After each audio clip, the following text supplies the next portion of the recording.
The Christian idea of creation is so foolish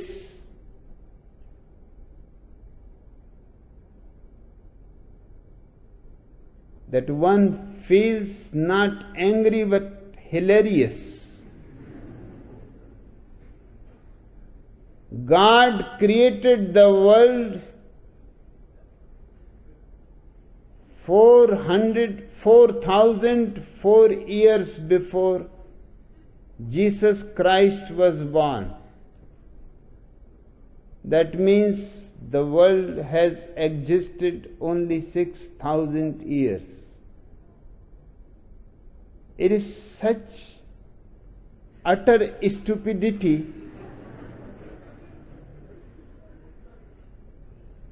because of this idea they have not much space. So they have to fix everything within 6,000 years. They cannot accept the Hindu idea, which has absolute scientific grounds for it, that Rig Veda was written 90,000 years before. But how it can be arranged in the Christian compass?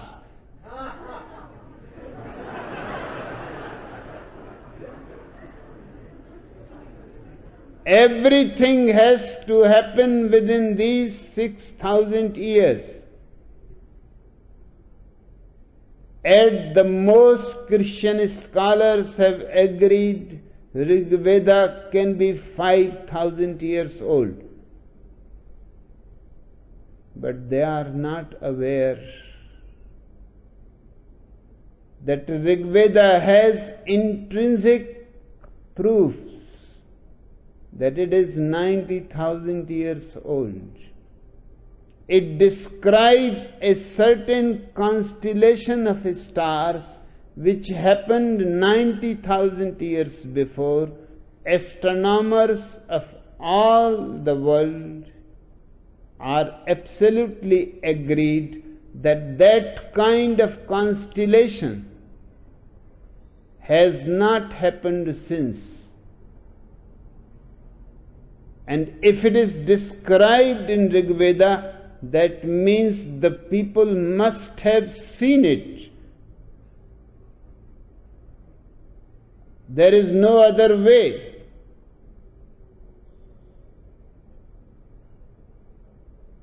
The description is in such detail that there is no need for any other proof. The book must have been written when the constellation happened. There have been found 50,000 years old skeletons of human beings in China. Christian theologians have been in such a great difficulty how to manage, but there are always great idiots. One great theologian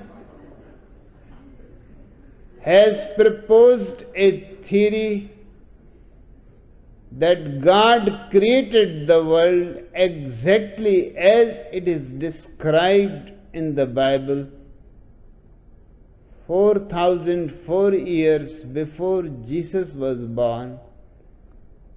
But He also made things like 50,000 years old skeletons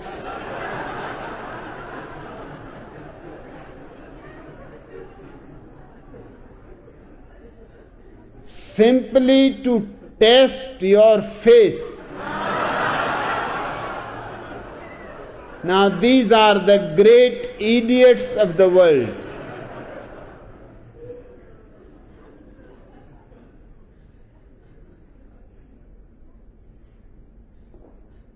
And Ronald Reagan is forcing over America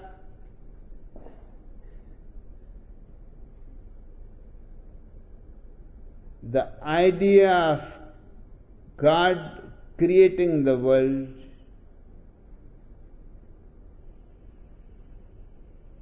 against the Constitution of America. Because the Constitution wants that the state and the religion should be absolutely kept separate. But he is being cunning. He is saying that this is not a religious idea, it is a scientific idea.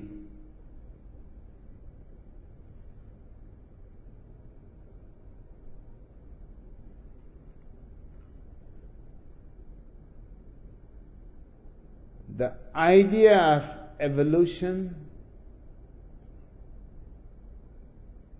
means existence is eternal. It has never been created. It has always been here. And it goes on evolving to new peaks of consciousness.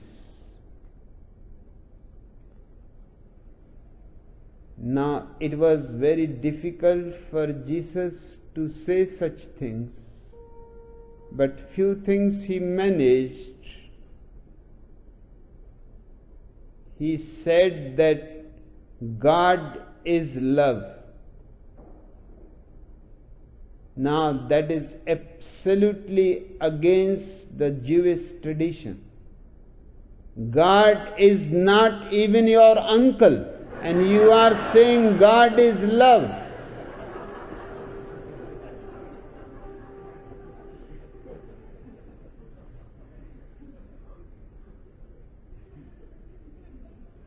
Of course, for Gautam Buddha, the ultimate consciousness is nothing but pure love.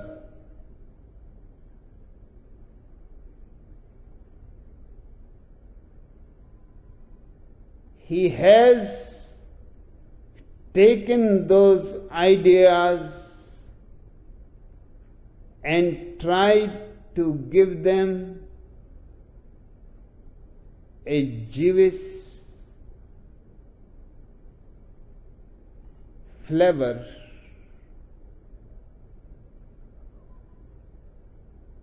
but he could not deceive the Jews.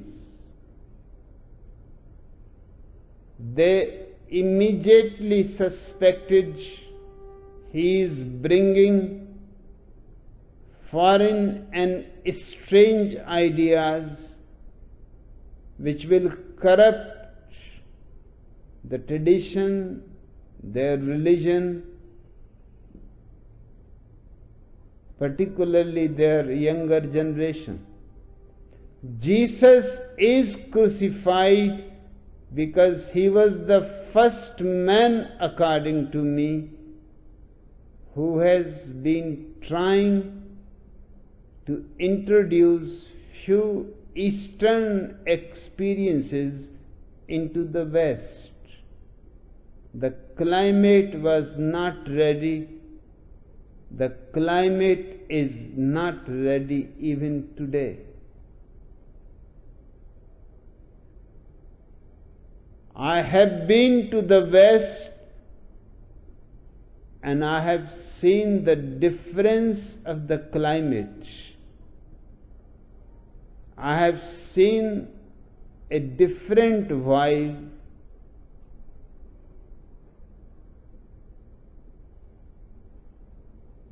In which meditation becomes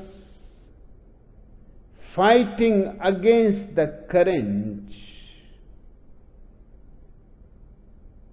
It is not a let go. It is not easy simply to flow in. The whole forces around you are pulling you out.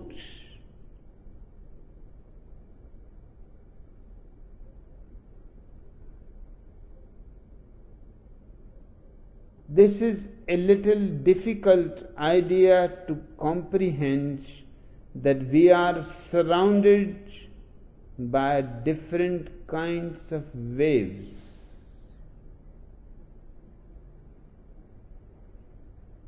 And the people who are outgoing will find meditation the most difficult thing. And the people who are easily relaxing in will find scientific projects, experiments with objects very difficult and against their innermost desire to relax. They will become tense and will feel a certain anguish. It is unfortunate that this is so. And it has to be changed. Man is both in and out. And humanity should have both kinds of small pools of energy. For example, there can be universities absolutely devoted for outer exploration. And there should be universities absolutely dedicated for the inner exploration. Then those universities will slowly become more and more different from each other and finally completely separate from each other.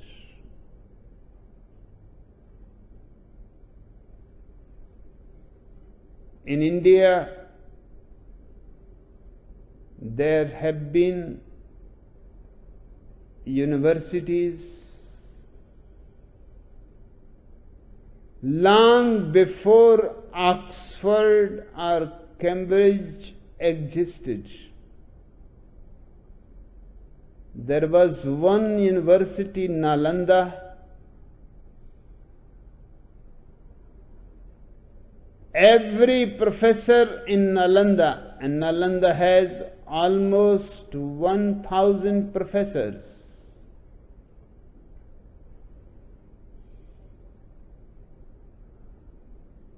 has to be a meditator.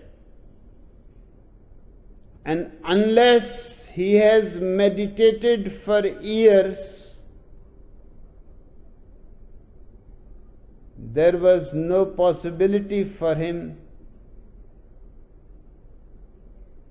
even to become a student in Nalanda. Nalanda had 4 gates, and it is beautiful to remember that on the gates, the gatekeepers were no ordinary people. Unless a person was able to answer their questions, unless they were satisfied that he has a possibility to become a meditator, the person was refused. From the very gate, there was no question of entering and having an interview with the professors. The gatekeepers were as much meditators as the professors. And once you were accepted by the gatekeepers into Nalanda, it was more than you could have ever expected. A great opportunity opening before you. But the whole university was concerned with only one thing, that everybody has to be reminded of enlightenment. All scriptures indicated towards it. Every sermon, every act, every exercise was meant purposefully to take you inwards.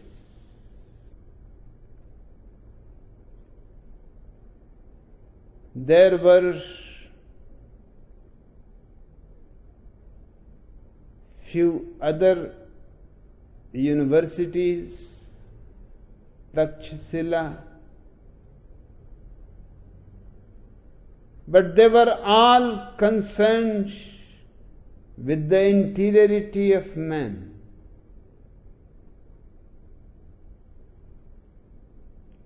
We can create a world where each university can have two different areas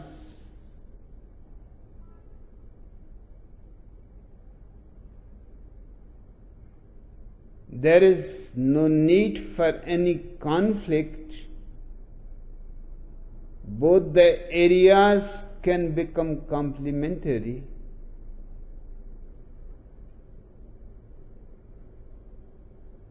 But something has urgently to be done to destroy this difference between the East and the West. One of the great English poets,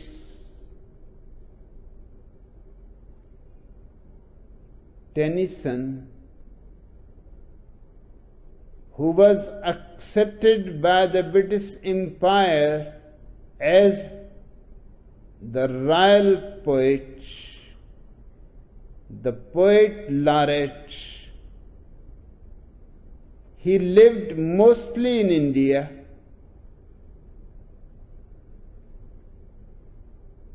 and his experience of India and England is condensed in his two lines: West is West, East is East, and the twins shall never meet. I can see that he had a certain insight, and what he was saying was factual. But if what he is saying becomes the prophecy for the future, forever, if it is going to be a fact,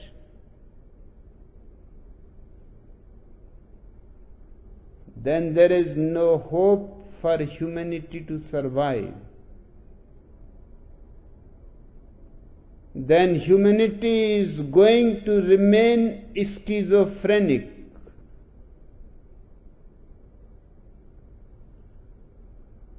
I would like to say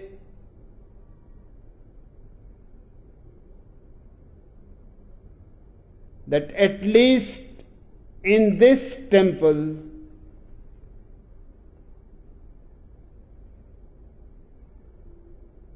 West is not West,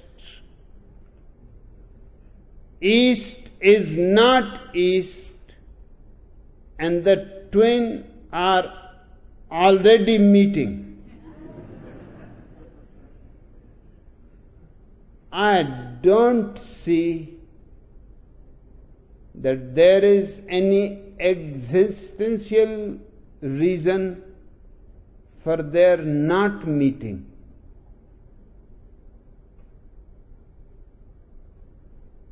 We have lived wrongly in the whole past,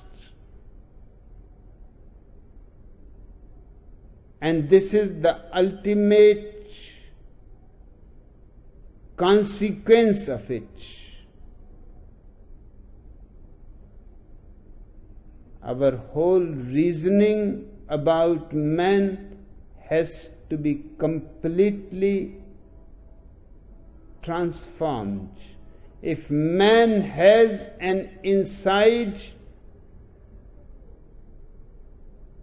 and certainly he has an outside,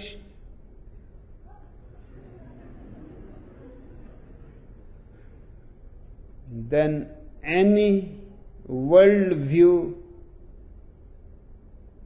any lifestyle must be inclusive of both. Nothing should be excluded out. In this possibility of whole man, of man as an organic unity of the inner and the outer, of the mundane and the sacred,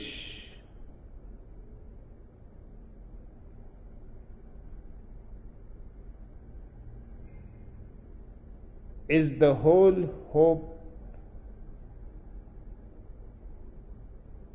of allowing this beautiful planet to survive.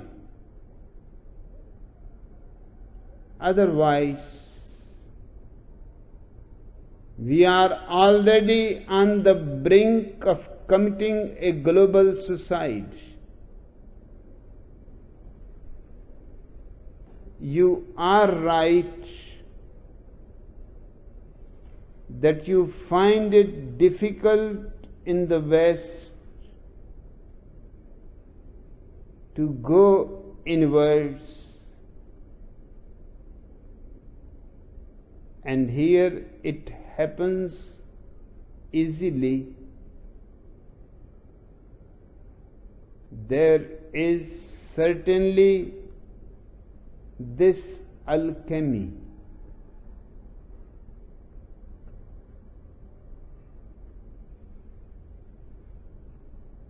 The East is vibrating with so many enlightened people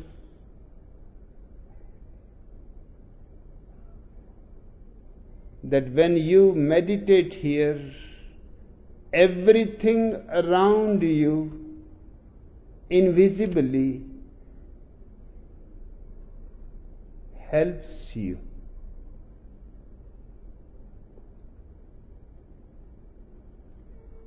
We are aware now,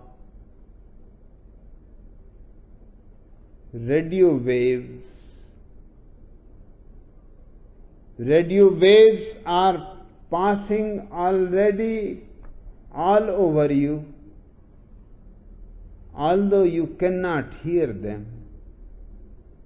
Just a mechanism a receptive mechanism is needed, a radio, and immediately you can catch almost all the broadcasting stations in the world.